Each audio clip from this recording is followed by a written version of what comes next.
Good morning, everybody. My name is Lance McHan, and welcome to the show. Today's guest is Patrick Withrow, Sheriff-elect, and apparently, maybe you could confirm or deny this, there is a new sheriff in town. That's it. The people have spoken, and come January 7th at 12 noon, there'll be a new sheriff in town. A new sheriff, and so if people wanted to come out and enjoy the festivities of the is it inauguration? How would you? It's put a swear. I would say it's swearing in. Okay. Yeah. So where could they do that at? Yeah, absolutely. Everybody is welcome. We're doing them this time out at our sheriff's department, out on the front lawn. Again, it's on January 7th, which is the first Monday of January, and we're going to have it at 12 noon. And everybody is welcome. This is I work for the people of San Joaquin County, and they're the ones who put me in this position. So I wanted to share it with my staff out there and all the citizens of San Joaquin County. So we'd love to have you come out there. It's in French Camp right there on Matthews Road, 7000 Michael Canlis Boulevard. So come on out. And some of you have already probably been there. That's right, yeah. Some of you may be walking out the front door at the time just being released, and you can join in. I'd love to have you there. I love it. I'll be there. Right. Absolutely. So congratulations on your victory. Thank you. So we, the people of Stockton, want to know what your first 90 days are going to look like.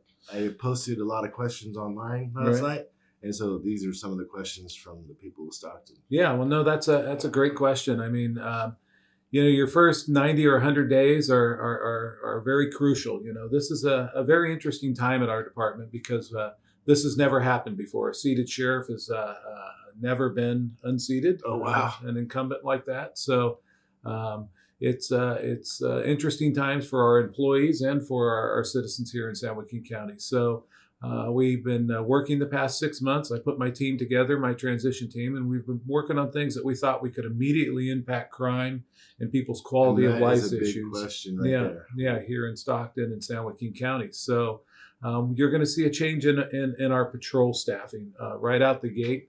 We're going from 5 patrol teams, which has really diluted the number of officers we have on each team, to 4 patrol teams, which will really beef that up. And why that is important is because when you dilute that number, then officers just become call takers.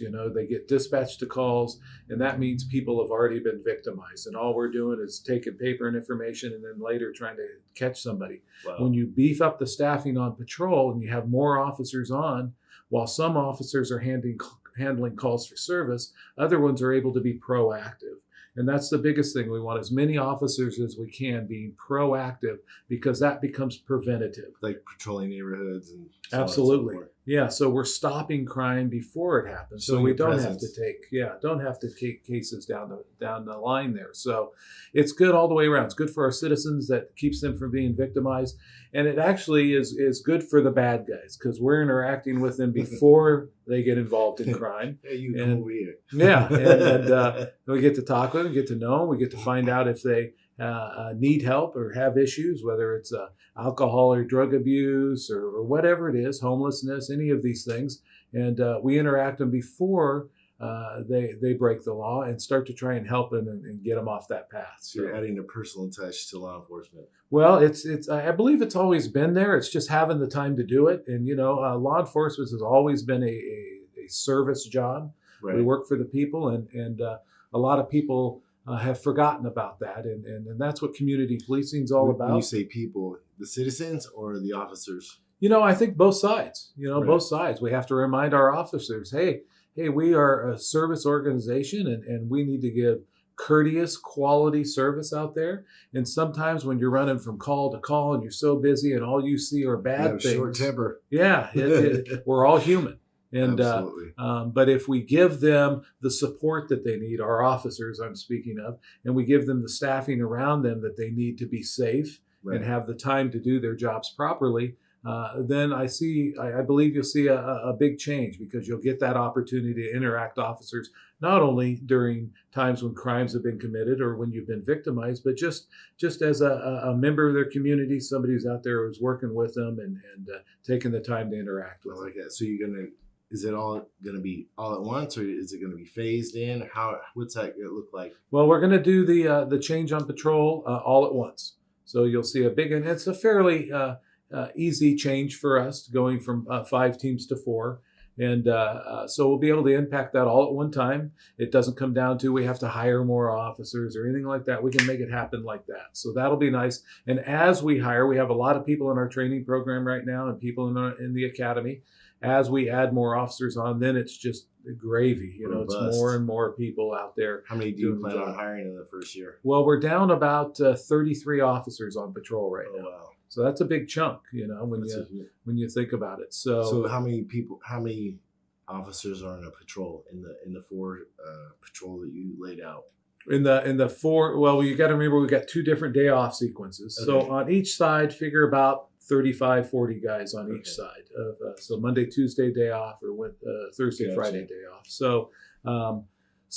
But those numbers we want to grow. We have, unfunded position or funded positions that aren't staffed right now. So those numbers are just going to continue to grow. So it's going to be great. So if you want to be a sheriff, go apply. Absolutely, we are looking for people. We'd love to have people here in our own community decide to get into law enforcement, whether it's in our correctional side, working in the jail, right, or on the patrol side. We have so many things that you can do. We're just not patrol, but we've got boats, and we work courts, and we have our civil division and detectives, and our contract city of Lathrop, and there's so many things you can do in our department that you don't just have to be a patrol officer. You can do a lot of different things. I like that. So I remember it was like earlier over the summers, the PD, Stockton PD and the sheriffs were working together as a task force. Are you going to continue that? Oh, absolutely. Yeah, actually, I rushed over here. I was going to be in a meeting with Chief Jones this morning, and I had to skip out of that to come over here and do this, and he understood. Sorry, Chief Jones. That's all right. And all the other chiefs of the county were there also. All the heads of law enforcement were there. And it's a neat thing that we do once a month. We all get together and discuss things and see how we can help each other and what our needs are. Be proactive. Yeah, we're going to be very, very aggressive in working with our partners in law enforcement. For our smaller agencies, we're going to reach out and we're going to train together and share resources and make sure we're all on the same page, because as I've been saying for the past 7 years, bad guys don't know boundaries. They don't know where city limits are and county starts. So we all need to work together to solve these problems. And we have great chiefs of police throughout the area with Escalon and Ripon and Manteca and Tracy and Stockton and Lodi. I always forget about all those little outskirts. I know, we've got a bunch of them, but they're doing great jobs, and it's really difficult, when you're out there. So we really depend on each other. If my officer's doing a car stop out on River Road, it's great that Stockton or Ripon PD that Escalon or Ripon PD can come and fill with us and make sure that we stay safe. Right. And vice versa. When they have something going on, we jump in and help them. So it's huge. And it's about been historically that way, or is that something new that you guys have implemented? No, it's historically that way. That's the way all through the state of California, we all work together really well. We have CHP that is all over the place, and they're constantly filling with us, and we're filling with them. And so we all help each other. It's it's a big family of law enforcement that really cares about each other's safety and our public safety. And we work together and make sure that we do the best we can at that. And Stockton's unique in many ways, but this one aspect is you could be in county on one side of the street and city on the other. Absolutely. Yeah, it's a big issue with us because we're on different radio frequencies and things like that. So yeah, a sheriff deputy can be somewhere in the country club handling a call, and a PD officer can be the next street over and need some help. And we don't know that until their dispatch contacts our dispatch and that type of thing. So I'm going to work with Chief Jones, and we're going to find ways that we can get that response time of getting that information to other agencies, whether it's us or CHP's also in the area and all these areas throughout Stockton. And then we have SUSD, and we have Delta College, and we have UOP Police. So we have all these agencies that are intertwined in here, and we got to make sure that we're talking to each other and sharing information and helping each other the best we can. Absolutely. So to community involvement, that's been that was one of the hot questions online last night, was how are you going to engage the community? Well, I'm very aggressive and have been through this campaign with reaching out to the community to find out what's important to them. And having been in law enforcement and worked here in these streets for 28 years, I'm very familiar with that. And so we're going to have a very different approach at our office now. We're going to be very proactive in reaching out to our community and engaging with them. And we go to community events now and reach out some to our public, but we're going to start modernizing that. We're going to use social media a lot to get information out on all different platforms. We're going to reach out to our traditional media, whether it's print or the television media, or the Lance McHan show, the Lance McHan show like this, to reach out to the public and let them ask us questions, and for us to teach them what we do and why we do it, so that they can be safe and we can be safe when we interact with each other. And we're, as I said, the social media side of it, we're working with our public information officers, and we're starting to modernize all that, so that let's say we have a missing child or a missing elderly adult, that we can immediately blast that information out, and it'll start showing up on people's phones and feeds, so they start to notice, all those type of things, so that they're getting information immediately. If there's a car pursuit going on, bam, we want to get that out to people so that they're safe and they know that this is going on around their neighborhood. I was just contacted by it's called Rogers Outdoor Media, I believe is the full name, and they do billboards throughout the state of California. And they have offered to us, coming up here in February or March, they're building a new electronic billboard there on 99 by Hammer.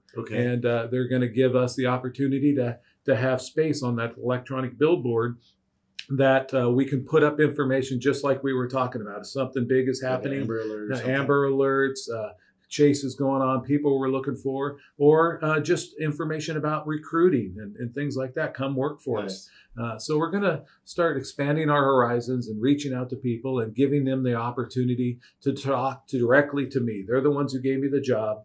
And I like the that. programs like this where Lance asks you guys to send in some questions, and I'll do live feeds, hopefully monthly, while I'm in office, and you'll be able to type questions in I can't wait. and call me names or tell me we're doing good things. But either way, it's my job to listen to what you have to say and respond to it. So there was a gal, she posted a question. What is your plan for South Side of Stockton, engaging with the youth out there? Well, South Stockton kind of has a special place in my heart because I go to church out there, a progressive community church, and I used to patrol out there a lot, and so it's about getting back into the community centers out there and getting back into the faith-based organizations out there, all the different churches and things like that, and the schools, connecting with them. Yeah, and the biggest thing we need to do is start when we get involved with our community is starting with the kids and making sure, hey, they know that law enforcement is there to help them. Play a little basketball, maybe? Play a little basketball like we used to. When we were coming up in the department, it doesn't happen anymore, but we'd like to bring it back. They would open up the community centers, and the deputies would volunteer their times and go out and play hoop with the guys and gals or flag football. And it was kind of a neat opportunity for them to just see us as human beings, not guys with badges and guns on. And they'd get to just pound on us. Me because I was speeding. yeah, exactly. And they'd get to pound on us out on the floor, and we'd get to give it back a little bit. But it was all good and good fun and sports, and so it was neat for them to see that. So then later on, when we rolled up on them hanging out at the corner and we got out to talk with them, not to harass them, but just to talk with them, they'll already have that relationship with us, and they'll say, "Hey, I know that guy. He's a normal guy and a good guy." So that's how you slowly build back that trust of the community. I love that. So speaking of sports, what's up with the Pig Bowl? Well, I got to play in that the last 3 years, and absolutely loved it. We tend to get broken a lot when we play in these. We're not as young as we used to be, and towards the end there, Stockton PD's guys were getting a lot younger, and our guys were getting a lot older. So that comes down to you got 30 positions to hire the best team you can. Absolutely, recruit. Yeah, it's a great charitable event. They raised a ton of money, and I would love to be able to continue to do stuff like that. It does come down, though, to be honest, though, all joking aside, is that we're all competitive people. You get men and women out there that like to win, and so we do get a lot of injuries. So that starts to impact financially the county and the cities and things like that. We did maybe you can make it flag. Well, we did transition to a flag football game that we played at the indoor stadium, the hockey stadium over there now, the arena, and against Fire one time.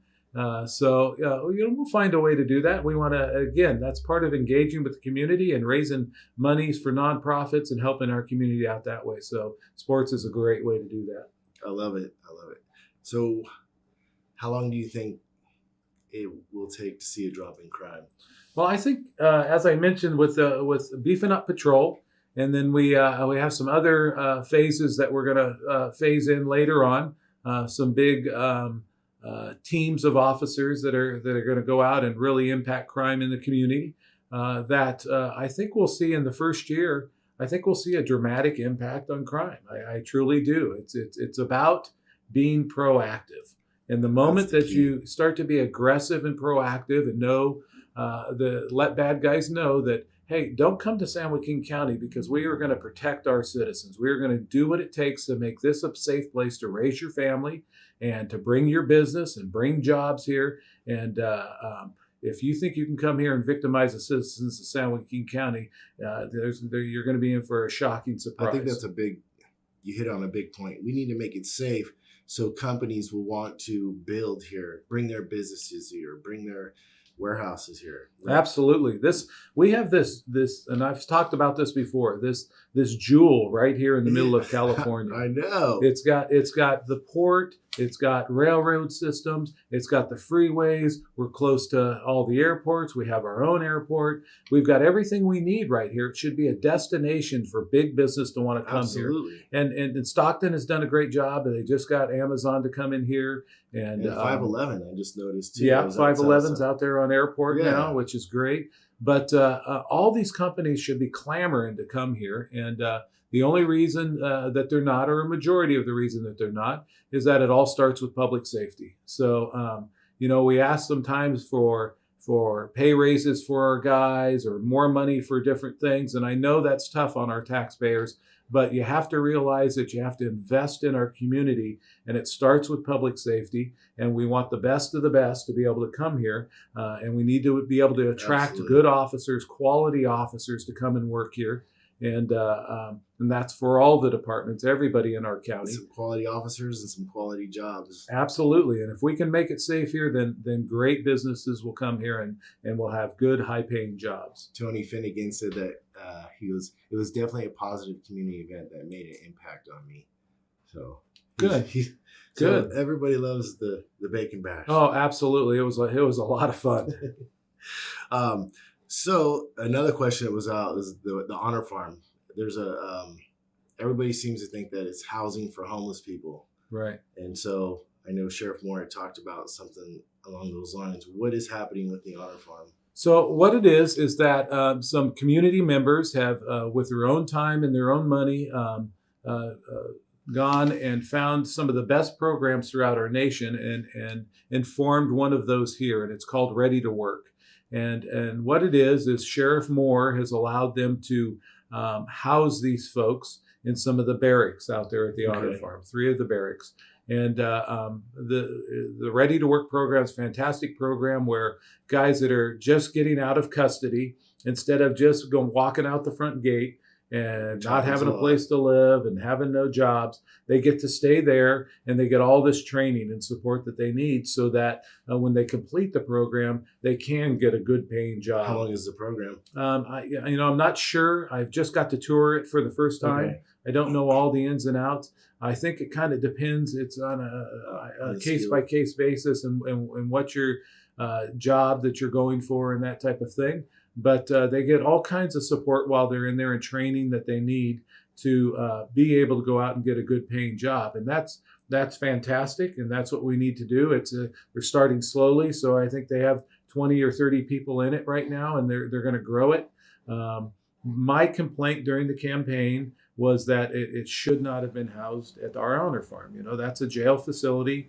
I wanted to make sure that we weren't setting up these people going into this program for failure. Right. And being around that element of the honor farm could have some temptations that would cause them to do things to get them in trouble. So, Plus but it adds risk to your officers. absolutely, And the absolutely. inmates who are, Yeah, but the program is up and running. We've had no problems as of yet, as that I've been told, and so we're gonna monitor it closely. The ready to work people listened to my concerns and adapted their facility to make it safer for the compound, and added staff, hired some great people out there. They're doing a really good job with security. And we're going to continue to work hand in hand with them and enhance the security around it. And we're going to monitor everything, and hopefully we'll have a lot of success out of there, and it'll be a model for other places. I love it. And but eventually, I think we'd like to get it to a place where the housing and the training and everything are a lot closer to each other. But all that comes down to money, Right. So this was an opportunity that to give them a place that was existing and had beds and had supports where they could get food and all kinds of things like that they need, food, like showers, all the basic needs. So we're going to work hand in hand with them, and I'm going to make sure that it's safe for my facility. That's my top priority. That's And, number one. And then we're going to make sure that it's a successful program. I have a couple questions online. Somebody says, "Where's the academy at? Where would they go to join the academy?" Great question. Yeah, we have Delta Academy right here at Delta Okay. College that does a fantastic job. We have an officer assigned there that works with the academy, and they're doing a fine job. So we send people there, and we also send people to the Stanislaus Academy that's out on Crow's Landing Road there in Stanislaus County by Ceres and Modesto. And we have an officer assigned there also. And you would start by contacting the county and telling them that you're interested and start that process. And we do your background and all that type stuff. And if you can pass all that, then we would get you into the academy, or you can put yourself through. Let's say you can only go part-time, and Delta's kind of good for this because if you're working or you have family and stuff like that, sometimes there's ways that you can get yourself through the academy, and if not at Delta, other academies. That you can do it part-time, in the evening and things like that. So. The other question is, what do the officers need from the community to make it a safer environment for them? Well, I think it's a hand-in-hand thing. What's good is if we can teach the community what we do and why we do it. The other side of that is we need to be able to listen to the community and what they need from us. Absolutely. So we need to do a better job of having the community sit down with us and say, okay, if I've had a bad experience in the past with law enforcement, I'm going to give these guys another chance, and sit down and tell us what they need and what we can do to make their areas safer, because nobody knows it better than the people that live in their neighborhoods. Absolutely. And everything's different. And so tell us what your concerns are. And it's going to be our job in going out and getting involved in whether it's PTA meetings or after school programs or Kiwanis or Lions or whatever it is, just community events. Come up and start talking to the officers and say, hey, these are my concerns in our community. Address that? Yeah, or if I'm doing a Facebook Live, or if you want me to come speak at your community event, or one of my officers to come just do neighborhood watch meetings, or if you just want to have a barbecue at your house and have us come by, we will do whatever it takes to gather information from you, so we can do our job better and work together. Because we can't, we need the public to be our eyes and ears out there, Right. But they're only going to do that if they trust us. Absolutely. And if we know that we have their best interests in mind. So, speaking of trust, there's a huge homeless problem that we Right. have here in Stockton. And so it's a two-pronged question. One was, what are you going to do about the homeless problem? And two, is it true that Tracy, Manteca, Escalon are arresting homeless people on petty charges just to get them into the county jail, and then they kind of just stay here locally? Well, no, I don't think they're doing that. San Joaquin County does have a huge homeless problem, but so does every other county in our nation. I mean, this is a global problem, and there is no one fix for homelessness. It's a multi-pronged issue. So there's many different layers of homelessness. One is the people that have had, through no fault of their own, maybe something happened in their lives where there's a huge medical bills or they lost their job or something like that. And most people, unfortunately, in our country are just a few paychecks away from losing everything, That's not being able to pay rent or things like that. So we have that where they're fairly recent to homelessness or short time in the homelessness problem, and but they can't get back on their feet, because if you don't have a house, you can't take showers and personal hygiene and keep your clothes nice or cleaned or washed to be able to go and get job interviews and things like that. So there's that angle of it. And then there's the angle of people who have substance abuse problems, and they've been a little more chronically homeless, because of their addictions. They're in and out of places to stay, and whether it's alcohol or drugs or whatever it is, or that they're not able to maintain any type of jobs to where they have money to have a place to stay. So they're always on the street and looking for places to stay. And then there's the mental health issue. We have a tremendous problem with mental health here in our community and throughout California. And that came back for years ago when legislation was passed where they closed down so many of our mental health facilities. There's one on California Street. That was right. So that's another side of it. And now we have a lot of veterans, male and female veterans, that are coming back and having post-traumatic stress syndrome. Yes, that's a big one. Not able to get the help that they need, and that leads to either addictions or emotional problems that keeps them from being able to maintain jobs and things like that. And then there's a segment of this population, and it's a fairly small segment of it, but they don't want any help. They want to be homeless. This is the way they want to live. They're just living outside. Exactly. They're just, and I've been to several meetings, and at one meeting up in Lodi, a homeless guy actually walked in. He was a young guy, and he said, "Hey, look, I don't want your help. I enjoy doing this." I'm sure he shows up at our food banks and eats our food, but so there's that side of it. So there's multi-pronged layers. Now, to address the law enforcement side of it, we're just one part of the solution, or a part of the team that is trying to help these folks. And our job in law enforcement is that service job that I talked about before. And so, we're usually the tip of the spear. We're usually the ones that people call, and we have to go into homeless camps or find somebody out on the street and interact with them. And we're going to be working very hard to see, our first step is to, first of all, make sure that our officers are safe and find out whether this person is wanted or anything like that. And once we've done that, then we're going to try and triage people and say, okay, what can I do to help you? Start shuffling into different programs. Exactly. Yeah, we have so many community-based, faith-based organizations. Cities like San Francisco and stuff like that are shipping people here on a one-way bus ticket. That's been talked about for years. And in the past, I know that it used to be the thing, and when we didn't used to have thousands and thousands of homeless people, if you came across somebody like that, you'd say, "Hey, you don't have your warrants or anything like that. You haven't violated law. Can I give you a ride somewhere? You're here on the street. You're stuck here, and I'd like a ride to the bus station or something like that." So things like that used to happen. I know recently we've had a few incidences where that's actually been caught on videotape, where you'll see somebody dropping somebody off at a particular location. So I can't say that doesn't happen. That is not policy of law enforcement in any department. And our job is to help people the best we can. And sometimes we just can't. If you offer help to somebody, if they're not breaking the law and they don't want any other type of help, as law enforcement, our hands are kind of tied a lot of times in situations like that.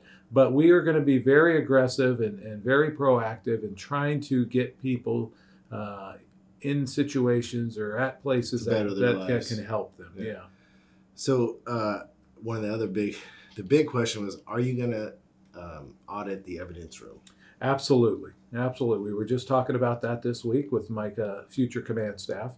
And yes, we are going to go back and we're going to look at that evidence room, and we're going to have an external audit done. I know that there's been a lot of work done over there to clean it up. And I know that they have done an internal audit where they were able to investigate themselves.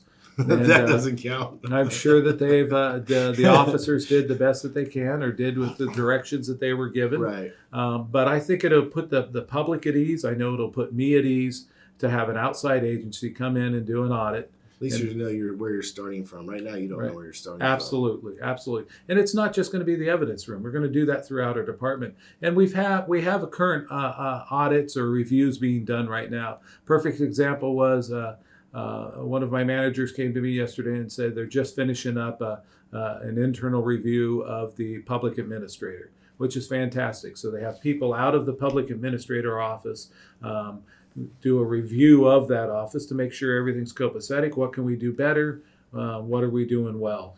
So and what are we doing bad that we need to fix right exactly now? Exactly. I love it.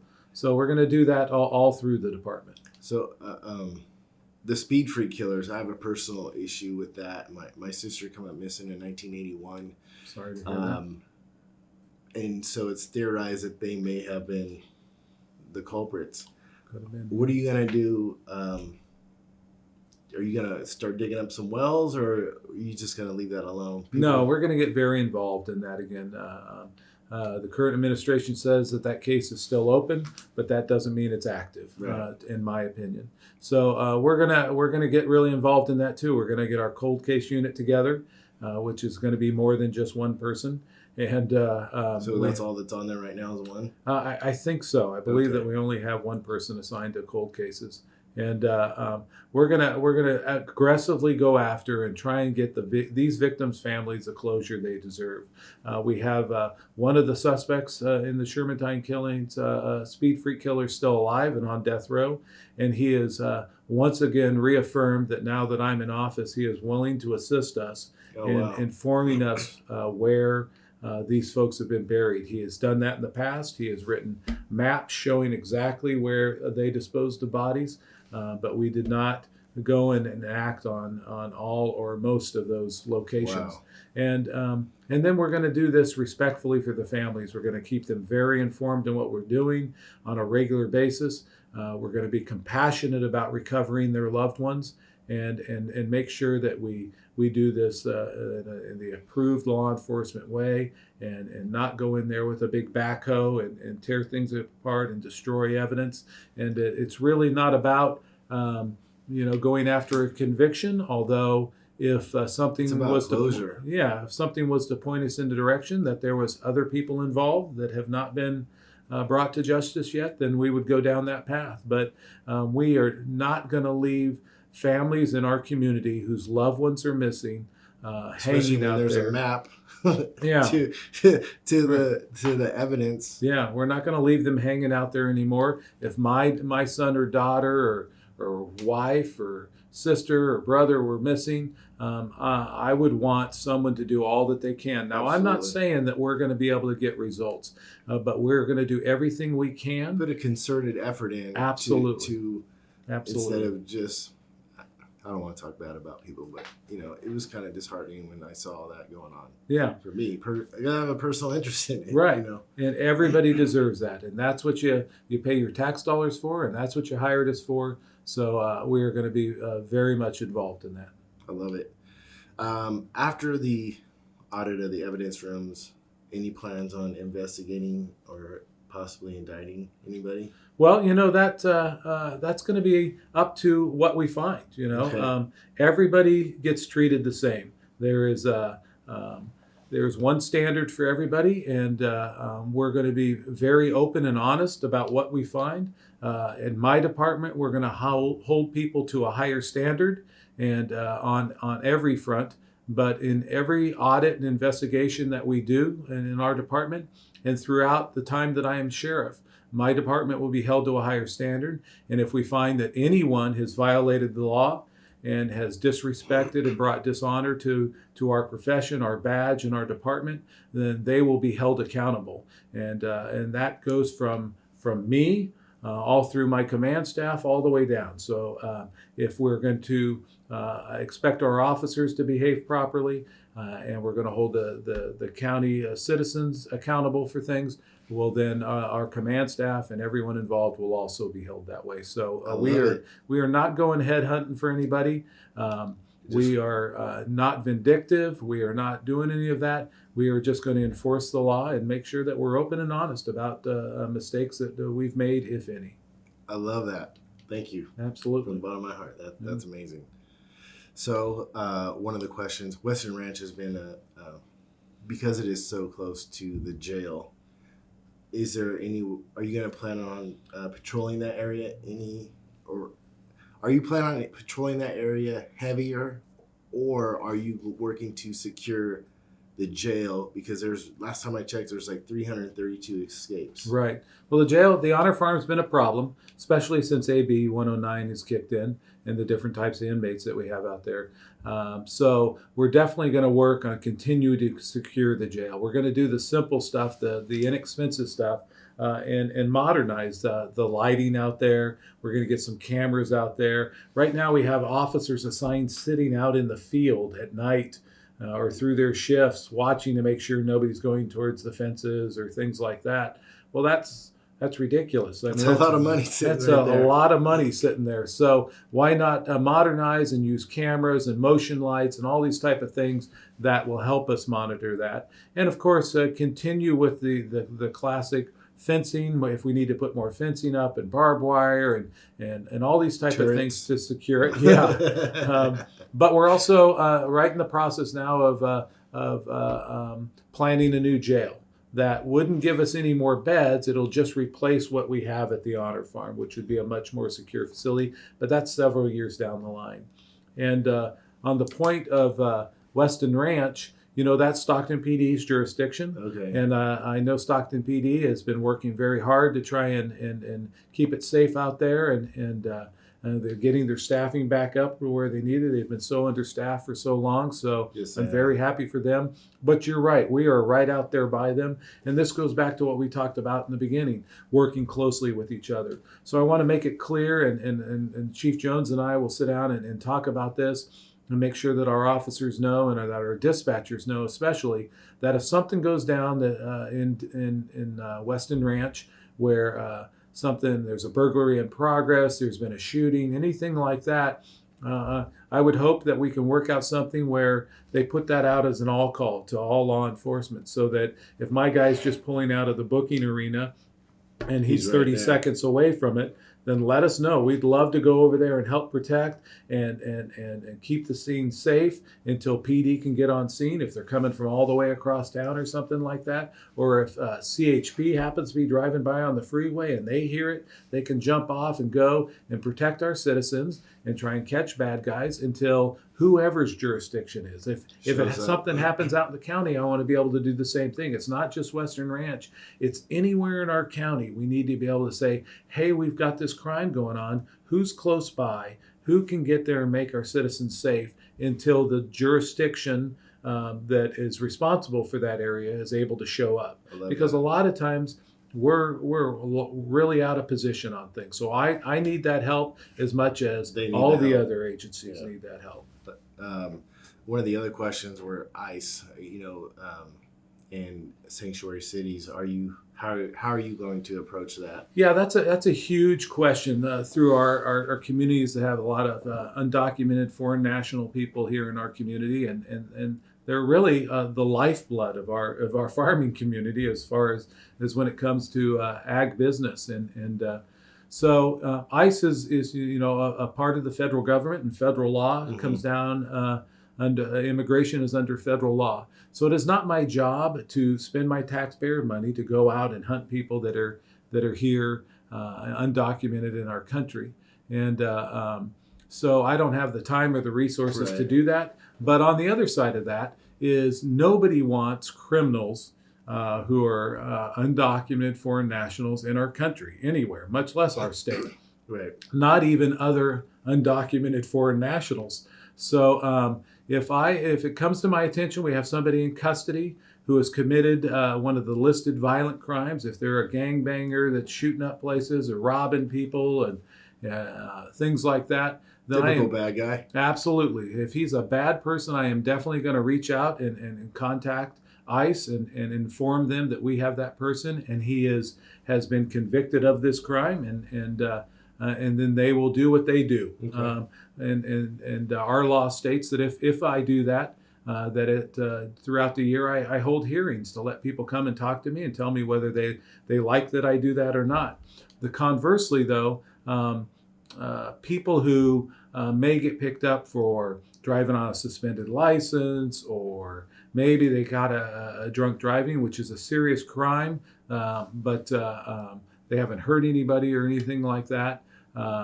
We do not have the time, and the law does not permit, and I wouldn't want to. We don't want to hurt good people that are just trying to be in our country and do it right. We would like to try and help them get on the path to become documented in our country and be here legally. I think that's a huge issue right now. Absolutely. It's very difficult for them to do that right now, but they do not need to fear us. What's happening right now in our communities of undocumented foreign nationals is that they're being victimized by criminals, and then the criminals, after they victimize them, whether it's domestic violence or robbery or whatever, they say, if you call the cops, they're going to throw you out of this country. Mm. And I want them to know that that is absolutely not true. If you are victimized, you call us. We will make sure that you are taken care of, you're made safe. We will go find that guy who did it and bring him to justice. But you do not have to fear that we're going to contact immigration if you're just a good person trying to make a living, raise your family, and you've been victimized. So it's only the bad guys that are hurting our citizens that we're gonna go after. No 3 strikes. Absolutely. 1 strike, you're out. The other big question was concealed carry permits. Right. What is your take on that? Well, I'm very proactive and very pro CCW. 7 years ago when I first started running for sheriff, we only had 300 CCWs in our county. They were never given out, and they were only given out to a very select few. And I was very outspoken about how wrong I thought that was. I thought everyone should have an equal opportunity to protect their family. Absolutely. As I said earlier, we can't be all places at all times. So we like it when the citizens step up and get involved, as I said earlier, and try and help us. Now, I pray that no one ever has to use a firearm or pull a firearm to protect another person. We want you to be a good witness. We want you to watch what's happening and call us and let us handle it. But nowadays, unfortunately, there are situations with the violence on the rise that when somebody's going to get hurt, and if it was one of my kids that was in a store or a restaurant or out in public and somebody was about to hurt them, I would hope another citizen would step in and help protect them. And that's why we have the Second Amendment, and that's why we have laws on the books that say if you're willing to do this, and if you're willing to get the training, and you're of good moral character, and you don't have bad crimes in your past, that you have the right to carry a firearm. And so we don't want bad people or crazy people walking around with guns. Yeah. And I'm sorry we live in a society right now that we even have to have this conversation, but unfortunately we do. So I'm happy to say that since I've run for sheriff, that the current sheriff flipped his position on this right at the end of our first campaign and started issuing a lot of CCWs. And so we're going to streamline the process at the department. We're going to modernize the process and get it online so it makes it easier for folks. But we're still going to have the standards that the state and federal government have set for us, as far as if you meet these certain standards, then you have the right to carry a firearm. I love it. Pro Second Amendment. One of the questions somebody has, Richard Andrew has a question, and I actually forgot to ask you, is Dr. Amalu coming back? Dr. Amalu is a great guy. I got to know him in this campaign, and he's an extremely intelligent guy, and for gosh sakes, Will Smith played him in the movie. So, right. But he's a really good man, and he and Dr. Parsons did a very difficult thing and stepped up and stood up for the citizens of San Joaquin County when they saw something that was wrong. And it cost them a tremendous amount of money. I mean, you tell me anybody else around here in San Joaquin County, like Dr. Parsons did, who had to pay back tens of thousands of dollars of a signing bonus because she felt so strongly about what was going wrong at our department. I didn't even know about that. Yeah, most people don't know that. So that takes a tremendous amount of character to do that. Now, to answer the question, I know Dr. Amalu has applied for the position of medical examiner, but it appears that they, and by they I mean the county administrator and the board of supervisors, are looking at other candidates. Now, I'm not saying that other candidates aren't qualified or anything like that, but I think we can all agree that Dr. Amalu is the best in the country, if not the world. And he's already shown his character and the fact that he wanted to stand up for the people of San Joaquin County. He has stated that he would love to be able to stay and work for the people of San Joaquin County and come back. But that's not in my hands. That's going to be up to the county on who they decide to hire. I'm sure whoever they get will be fine and qualified. I'm just saying that if I had the opportunity to get the best in the world, I'd choose the best in the world. Absolutely. Me too. County supervisors, you know who the people want. That's right. And, along those lines, the county supervisors and everybody work for you. And just like I listen to what the citizens of San Joaquin County are going to want me to do, that's what they do too. And you need to express your opinion. You need to reach out to them and tell them this is important to me or this isn't important to me. And this you got to remember that sometime in our lives, the coroner's division and now the medical examiner's office is going to impact your family's life. Ain't none of us getting out of here alive. Yeah, absolutely. So at some point, it's very important that this is going to affect your family. So please reach out and contact your supervisor and let them know where you stand on this, because they're very good men and women that work up on this board, and they care deeply about this county, and they've done a great job when it comes to our fiscal responsibility and things like that. And they will listen to you, and they just want to know they're trying to do what they feel is best for the people of San Joaquin County, and they can't do that without hearing from you. Ladies and gentlemen, you know what to do. So, in closing, where is your for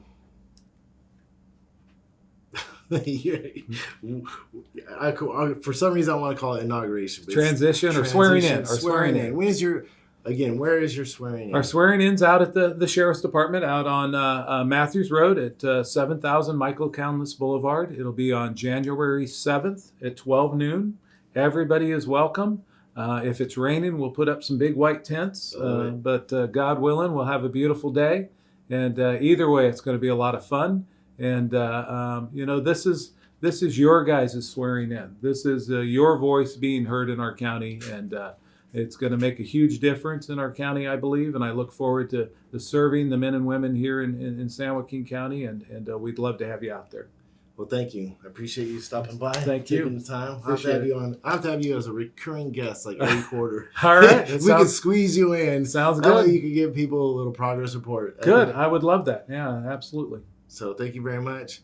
Everybody, thank you for tuning in. I appreciate all your questions last night. And remember, yes, you can with Lance McHan. Yes, you can.